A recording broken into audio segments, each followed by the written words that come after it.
Zombie Apocalypse.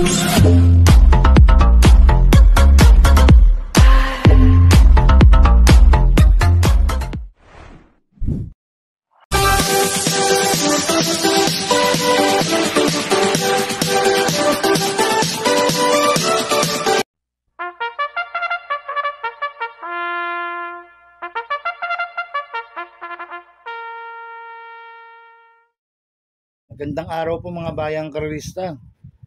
Ngayon po ay araw ng linggo, July 20, 2025. Karera po ng Metro Turf, Malbar, Batangas. Meron po tayong siyam na karera sa araw na ito.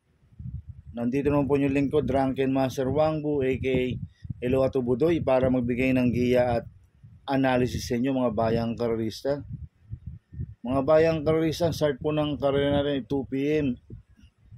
At meron po tayong dalawang stakes race dito, yung 2025 Prince Cup at 2025 Kings Gold Cup.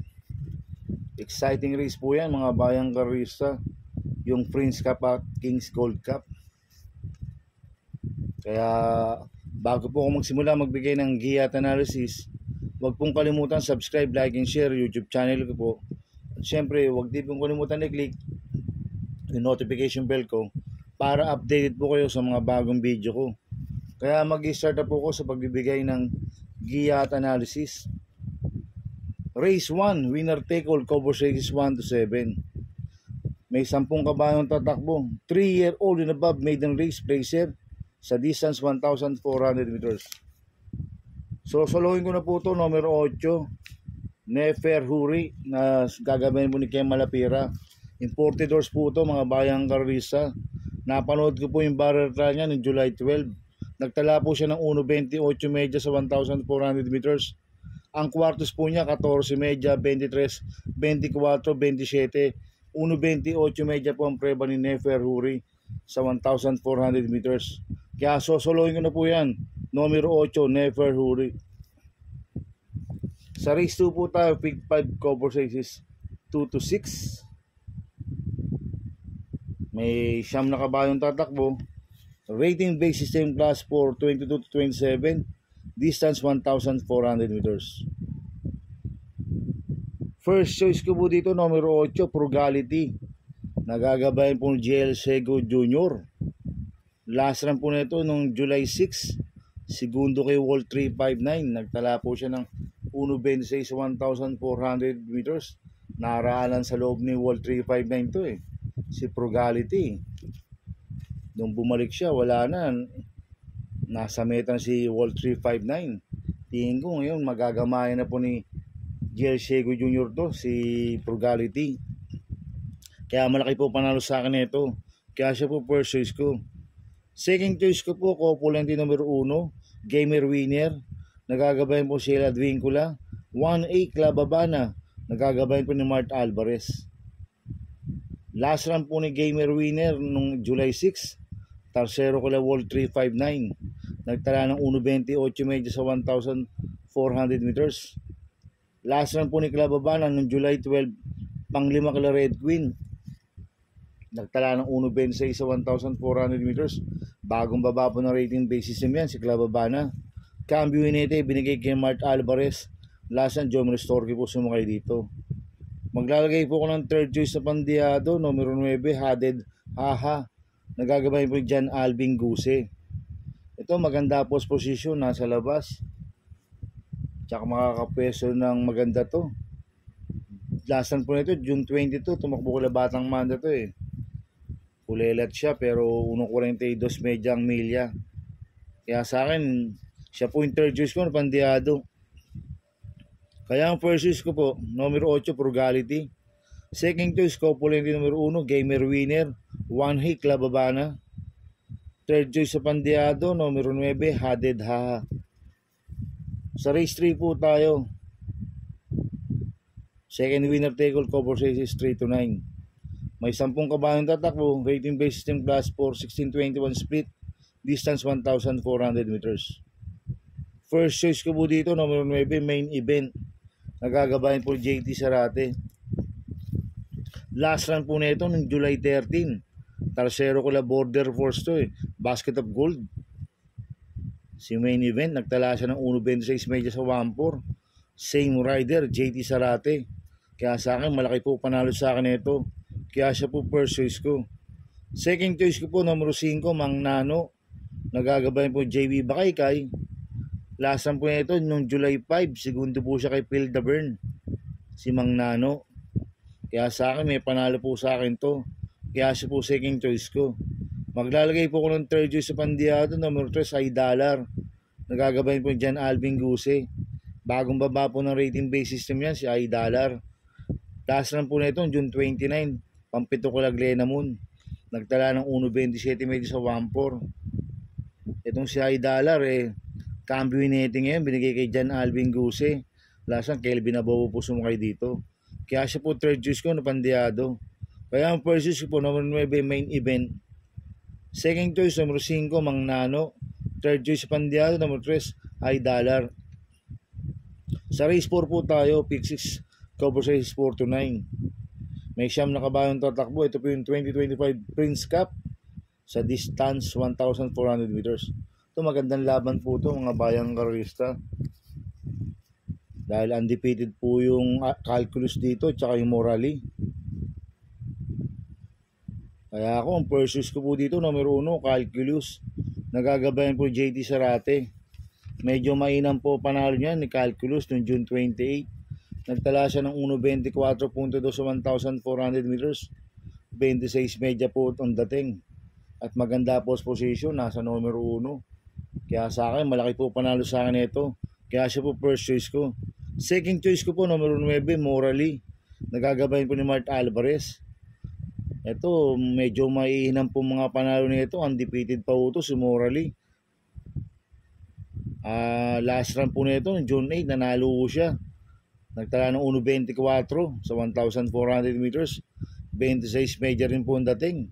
At nag-barrel trial po siya ng July 9. Nagtala ng 1.25 medya sa 1,400 meters. Ang kwartos po niya, 13 medya, 22 medya, 23 medya, 25 medya, 1.25 medya po ang preba ni Morally ng barrel trial ng July 9. Mainam talaga.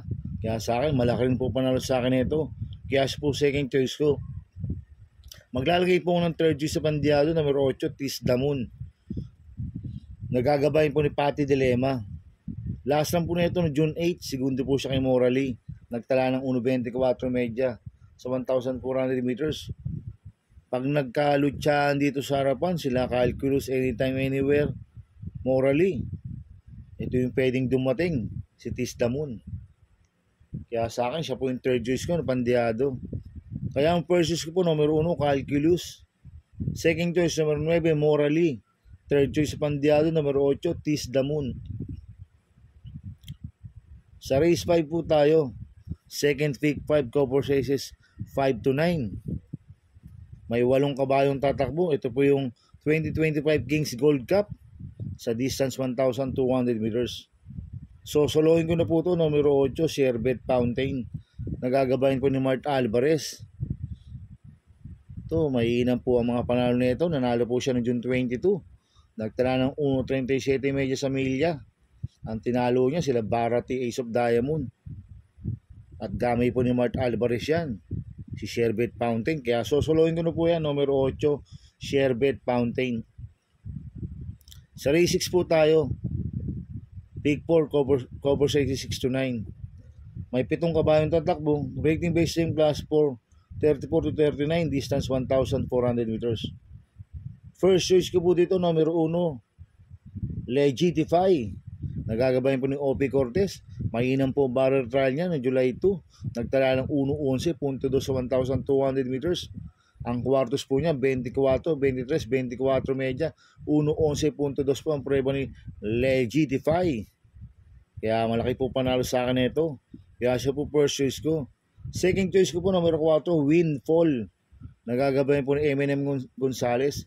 Ito, sanay na po sa mabibigat na laban to, si Windfall. Lumalaban kala Sherbet Fountain Ace of Diamond yan.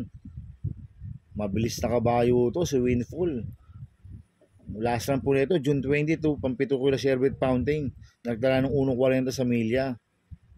Tingin ko siya po magdadala ng unahan dito, si Windfall. Kaya sa akin, malaki rin po panalo sa akin ito. Kaya siya po second choice ko.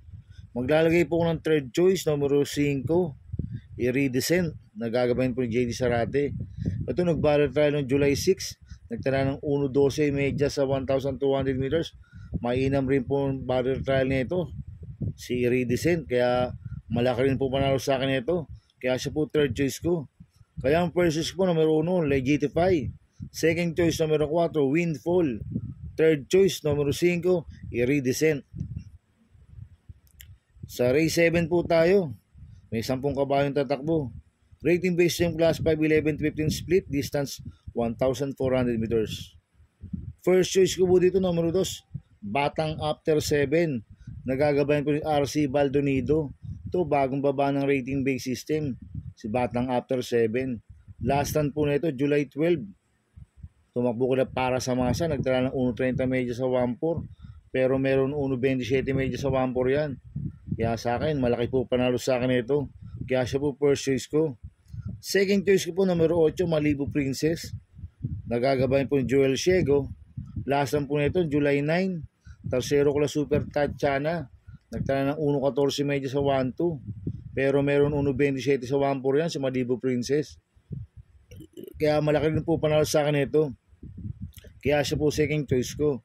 Maglalagay po ng third choice sa Pandiado, numero 7, Rainy Days. Nagagabayan po ni BJB Galleta. Last run po nito, July 2. Tercero ko na Red Sol. Nagtala ng 1.14 sa 1.2. Itong si Rainy Days, pwedeng siya po yung magdala ng unahan dito. At itong kabayo na ito, may bilis po ito at may remate. Kaya siya po third choice ko na Pandiado. Kaya ang first choice po, numero 2, Batang After 7. Second choice, numero 8, Malibu Princess. Third choice sa Pandiado, numero 7, Rainy Days. Sa race 8 po tayo, sa penultimate race. May 12 kabayong tatakbo. Rating based system class 5 placer. Sa distance 1,400 meters. First choice ko po dito, numero 12, California King. Nagagabayan po JT Pabilik. Galing sa panalo po last run to noong June 22. Nagtala ng 1.28 medya sa 1.4. Same rider, JT Pabilik. Ang compound distance sa kanya 1,400 meters. Kaya malaki po panalo sa akin ito. Kaya siya po first choice ko. Second choice ko po, numero 11, Metal Strength. Nagagabayan po si Spare Jr. Ito, bagong baba ng rating based system, si Metal Strength. Last run po na ito, July 6. Pang-walo ko la Jewel of the Nile. Nagdala ng 1.30 medya sa 1,400 meters, pero meron 1.28 sa 1.4 yan. Kaya may panalo po sa akin yan, kaya siya po second choice ko. Kaya ang first choice po, numero 12, California King. Second choice, numero 11, Metal Strength.